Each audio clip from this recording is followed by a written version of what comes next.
All week long, it's Wildfire Awareness Week here on 7. And as we look back at some of the most devastating fires our area has seen over the past couple of decades, we go back tonight to 2018, in a time very much like what we are experiencing right now.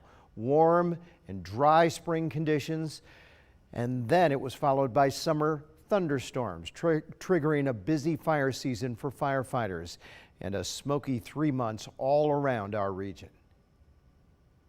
Smoke can travel a long ways. I mean, if they're hot enough fire, it can put it higher up in the atmosphere, and then that'll go travel longer. Tim Barker with the National Weather Service spent most of his summer of 2018 tracking the smoke from fires around southern Idaho and all over the region as he predicted where it was going based on winds. Most of the smoke that we're seeing is from these fires in southwestern Oregon and northern California that's been blowing up over us over the few days. You also see up here the fire near Riggins, the rattlesnake fire near Riggins.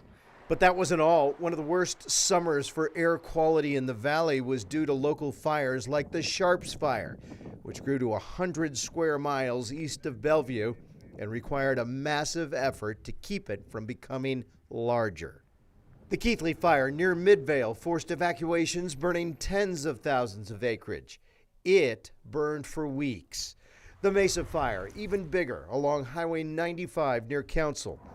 This one, like the majority of our wildfires, believed to have been human-caused and also required the efforts of an army of some 200 firefighters, with fire managers frustrated by the lack of resources to fight it due to all of the fires burning all around the West.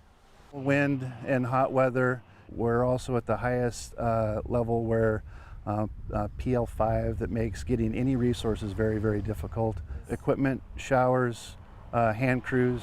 And the end of July saw a massive wildfire scorch over 5,000 acres off Highway 55 north of Horseshoe Bend. It would close a 15-mile stretch of the main artery between Valley County and Boise, and it would take weeks to fully douse. The Idaho Department of Lands deemed it to be human-caused, in all likelihood by a dragging chain behind a vehicle. Lessons learned in 2018? Former Boise Fire Chief Dennis Doan said 85% of wildfires are human-caused, and the need to step up fire education for motorists is more critical than ever. Almost all of them are preventable. If you look at a map, Bureau of Land Management and I put one together a few years ago that showed all the starts in Ada County, and they were just all along the, you could just track the roads, and that's where all the fires were starting. The second leading cause in those human-caused fires, target shooting. 3 of them in the summer of 2018 were caused by hot bullets fired off in grasslands.